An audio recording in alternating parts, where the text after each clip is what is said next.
con l'inizio della Quaresima interrompiamo la lettura continuata del Vangelo secondo Luca e torniamo all'inizio del suo ministero pubblico. La prima domenica di Quaresima ogni anno ci propone il racconto delle tentazioni di Gesù nel deserto. Ognuno dei 3 anni liturgici propone il racconto di un evangelista diverso. Quest'anno, seguendo l'evangelista Luca, ascolteremo il racconto secondo il terzo Vangelo, molto simile a quello del primo, perché Matteo e Luca in questo caso dipendono entrambi da una fonte più antica che gli studiosi moderni chiamano la fonte Q. Non ha niente a che fare con Qumran, semplicemente è l'iniziale della parola tedesca Quelle, che vuol dire fonte. È una ipotesi interessante che ha più di un secolo di vita e continua a rivelarsi attendibile. Doveva essere una raccolta di detti riguardo all'insegnamento di Gesù che, indipendentemente l'uno dall'altro, Matteo e Luca hanno adoperato per redigere il loro Vangelo. Il racconto delle tentazioni è proprio all'inizio di questa fonte Q ed è un testo didascalico che mostra attraverso la citazione di alcuni passi dell'Antico Testamento il modo con cui Gesù interpreta le scritture e il proprio compito messianico.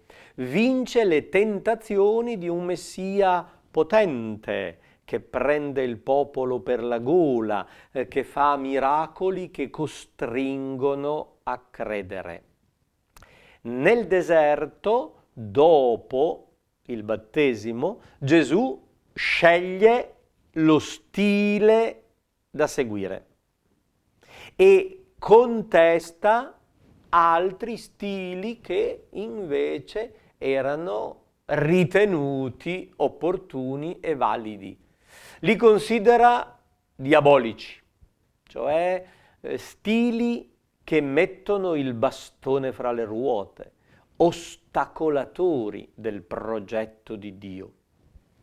Un particolare interessante è che Luca, secondo il suo schema di riordinazione del materiale, sposta la tentazione ambientata nel Tempio, sul punto più alto, il pinnacolo, quello a precipizio sulla valle, all'ultimo posto, in modo tale che anche la serie delle tentazioni termini a Gerusalemme.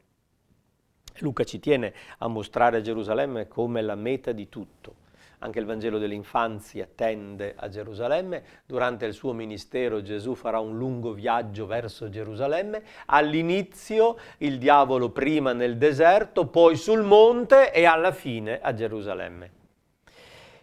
Dopo che ha esaurito ogni specie di tentazione, dice l'Evangelista che il diavolo si allontanò da lui fino al momento fissato. Qual è il momento fissato? Il kairos, l'occasione opportuna per il diavolo, sarà il momento finale della croce.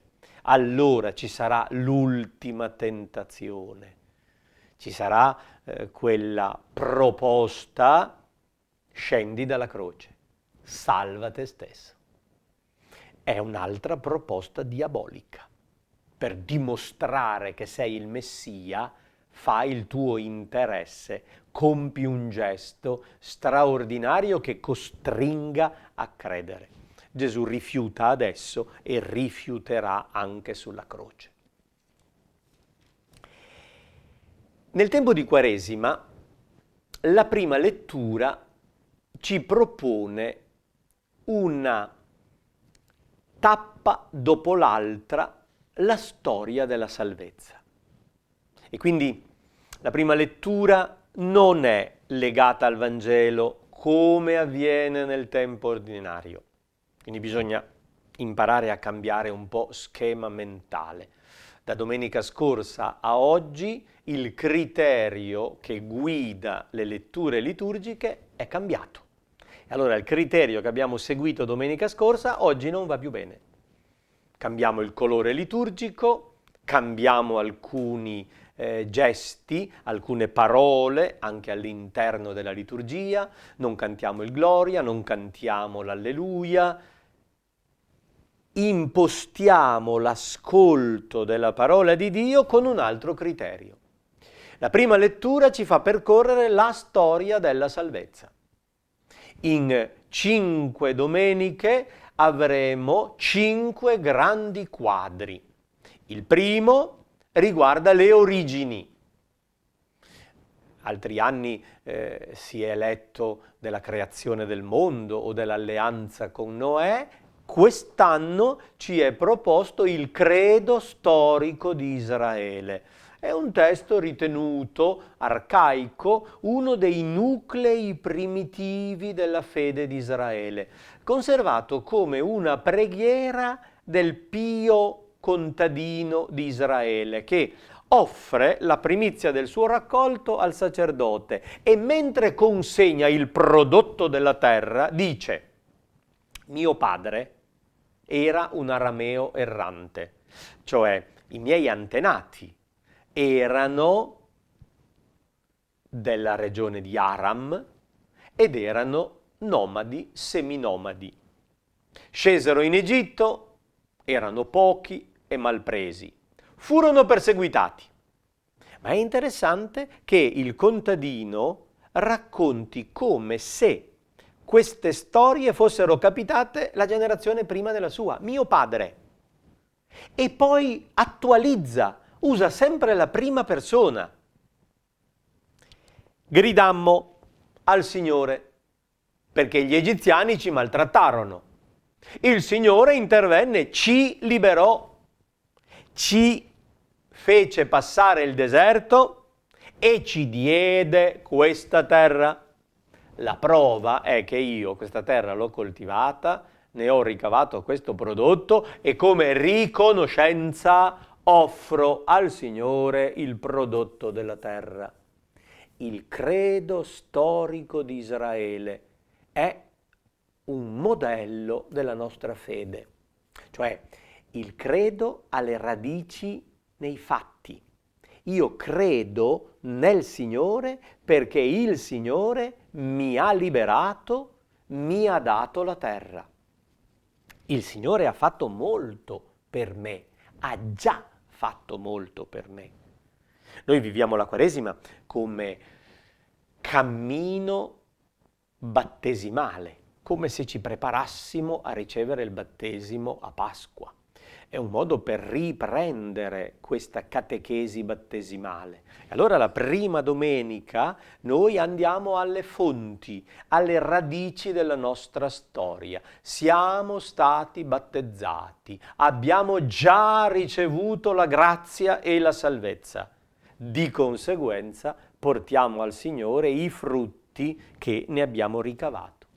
E al Salmo chiediamo: resta con noi, Signore, nell'ora della prova. Il Salmo 90 presenta il Signore che accompagna il suo fedele e lo garantisce nonostante tutte le difficoltà. La seconda lettura in Quaresima è in parallelo con la prima. Il Vangelo è a sé.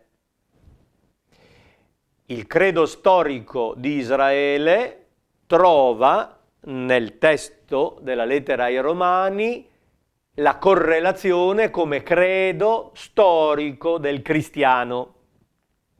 Gesù è il Signore.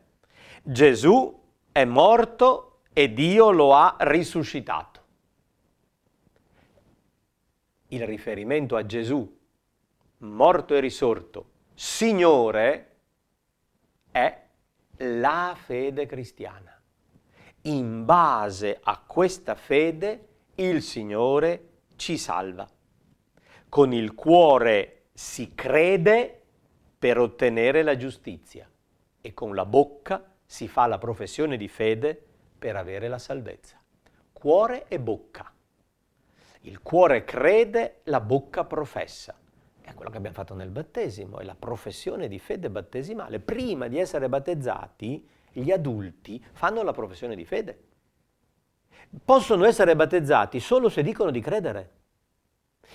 Il gesto dell'acqua sacramentale conferma quello che il Signore ha già operato in loro. Con il cuore si crede per ottenere la giustizia, la buona relazione con Dio.